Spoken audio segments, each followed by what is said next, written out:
judeus. E ainda é até hoje. Porque eles lembram quando eles estavam escravos no Egito. Eles lembram da Páscoa, sabe? É para levar a memória do que eles passaram e como eles estão hoje. E hoje nós, como Igreja de Jesus, nós podemos dizer que somos o novo Israel de Deus. Os novos judeus de Deus, nós podemos dizer, e temos autoridade disso na Bíblia Sagrada, porque a Bíblia Sagrada nos permite isso. Nós somos herdeiros do Deus Todo-Poderoso e co-herdeiros em Cristo Jesus. Amém. O mesmo privilégio que o judeu tem, nós também temos. Agora nós temos. Por esse sacrifício aqui, quando ele reuniu os seus discípulos e quando ele disse, olha, vamos estabelecer a Páscoa, vamos comemorar. Vamos lembrar quando Deus veio com a sua mão forte e nos libertou do Egito. E ele estava ali com os discípulos, e alguns discípulos já sabiam que ele ia morrer, que ele ia para a cruz do Calvário. Na Páscoa, o povo pegava o animal perfeito para oferecer a Deus. E cozinhavam e comiam. E tinham pães, era uma festa. E eles lembravam daquilo que Deus fez no passado. Nós temos que lembrar em nossa vida do que Deus fez com a gente no passado. Eu e o irmão Juliano eram amigos. Sempre fomos amigos. De novinho, de 15, 16 anos, éramos amigos e andávamos juntos. E um dia eu, lá no mundo, lá fora, perdido, atribulado da vida, e Deus tinha uma mensagem para mim, e uma mulher veio lá de Lins, interior de São Paulo, 450 quilômetros daqui de São Paulo, era minha avó, dirigente do ciclo de oração. Quando eu vejo as irmãs louvando a Deus, não tem como eu não lembrar da minha avó. Porque a minha infância, eu vi ela indo para a igreja e fazer isso que as irmãs fazem. Ir nas casas, visitar as pessoas enfermas. Estar lá de joelho no chão, na igreja, orando pelos seus familiares, e eu era um deles. E uma vez eu cheguei para o irmão Juliano e falei assim, irmão Juliano, olha, eu vou largar tudo e vou voltar para a igreja, porque Deus falou comigo. Deus trouxe minha avó de lá e minha avó não sabia de nada. Mas eu tinha um monte de coisa aqui na minha mente para fazer e Deus revelou tudo. E eu vou voltar para a igreja porque Deus está me chamando, porque Deus falou que um dia eu vou ser um pastor e vou ser um homem que vai cuidar de muitas vidas. E eu quero obedecer a voz de Deus, eu não quero morrer para o inferno, eu quero morrer e quero ir para a glória do Senhor. E eu falei para o irmão Juliano, você quer vir comigo? Você é meu amigo, vem comigo. E o Juliano falou assim, eu vou com você. E veio comigo. E hoje nós estamos aqui servindo a Deus. Passou anos e anos, estamos louvando e bendizendo a Deus. E hoje, aleluia, a promessa de Deus tem se cumprido em minha vida, tem se cumprido na vida dele. Aleluia, estamos aqui louvando e bendizendo a esse Deus. E eu me lembro quando eu estava lá, em trevas, mas que o Senhor veio e me libertou. Você tem que se lembrar quando você estava em trevas e Deus foi lá e tocou em você e lhe mostrou um caminho diferente, sobrenatural. Nós temos que nos lembrar, nós temos que muitas vezes olhar para trás, mas não ficar triste, olhar para trás e dar glória a Deus, porque Deus tem feito coisas maravilhosas em nossas vidas. Nós temos que olhar muitas vezes para trás e saber que nosso lar é uma destruição. Era, sabe, o marido brigando com a mulher, uma confusão. Mas quando Deus entrou naquela casa, Ele nos colocou naquele lugar e agora não tem mais vida, existe paz e alegria diante do Senhor. Nós temos que olhar para isso e dar glória a Deus. Nós temos que olhar para trás e ver que aquele filho que estava internado, doente, que os médicos se enganaram. Olha, seu filho não tem mais jeito, vai morrer. Nós temos que olhar para trás e ver isso. Que o homem de Deus olhou para você e disse, não, seu filho, ele vai se levantar, ele vai ser curado, porque Deus vai ter essa vitória. E aquele menino que estava doente, desenganado pelos médicos, agora está pulando, está glorificando a Deus, tem vida, tem saúde, não morreu. Nós temos que olhar para trás como o povo de Egito olhou para trás, como os judeus olham para trás, se lembrando da Páscoa, da grande vitória que Deus deu a eles.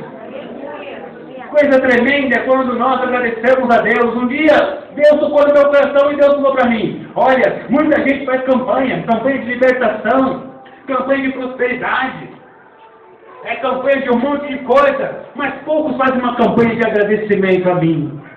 E aquilo entrou no meu coração e eu fiz para a igreja, eu chamei os obreiros e falei, agora nós vamos fazer uma campanha de agradecimento a Deus. Nós não vamos pedir nada. Nós não vamos pedir nada a Deus. Essa campanha é de agradecer ao Senhor. Você que conseguiu bênção, você vai ter a oportunidade de agradecer ao Deus. Eu comecei a falar com os irmãos, você que conseguiu bênção, vai agradecer a Deus. E foi uma campanha que Deus nos abençoou tremendamente. E quando algum irmão consegue uma bênção de Deus e fala, pastor, eu quero fazer um culto de ação de graça, é tremendo isso. Isso vai ser tremendo. Porque nós estamos lembrando do que Deus nos deu. Estamos lembrando aquilo que Deus nos deu. Não podemos ser ingratos.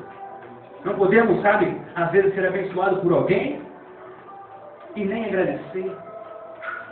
E nem voltar atrás, olhar nos olhos e dizer obrigado por aquilo que você fez por mim.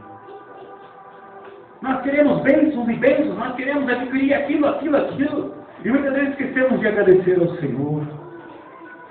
Esquecemos de falar, Senhor, obrigado pela sua infinita misericórdia em minha vida. Porque se não fosse a misericórdia do Senhor, meu irmão, eu não estaria aqui hoje presente e nenhum de vocês estaria aqui presente.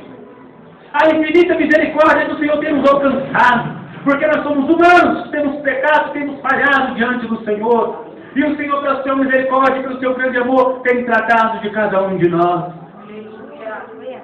E a verdade era que Jesus estava com seus discípulos e Jesus estava alegre, feliz da vida. Porque eles pegaram ali o cordeiro perfeito.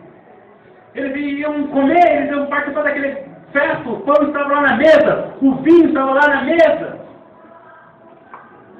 Mas era ele que em poucos dias estaria pendurado na cruz do Calvário, derramando sangue por cada um de nós.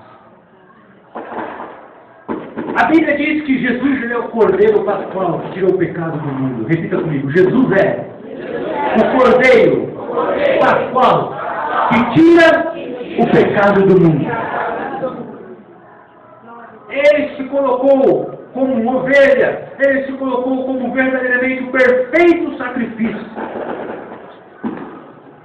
Na dispensação da inocência, quando Adão via Deus, quando Adão conversava com Deus, quando Adão tinha tantos privilégios, e o pecado veio sobre o coração daquele homem, e aquele homem perdeu todos aqueles privilégios. Então ali mesmo, naquela dispensação, chamada dispensação da inocência, esse Jesus maravilhoso, a Bíblia diz que ele já estava com Deus, porque a Bíblia Sagrada diz que no princípio de todas as coisas ele estava lá com o Senhor, e nada daquelas coisas poderiam ser feitas se ele não estivesse ali presente. Aleluia, louvado é o nome do Senhor. E quando aquele homem pecou, quando Adão pecou, e ele foi se cobrir ali com folhas, achando que aquilo era a melhor roupa, era perfeito. Então Deus olhou e disse, não, isso não é bom para você, isso não é. E Deus foi e matou um animal, tirou sangue de um animal, e cobriu ele então com peles de animais.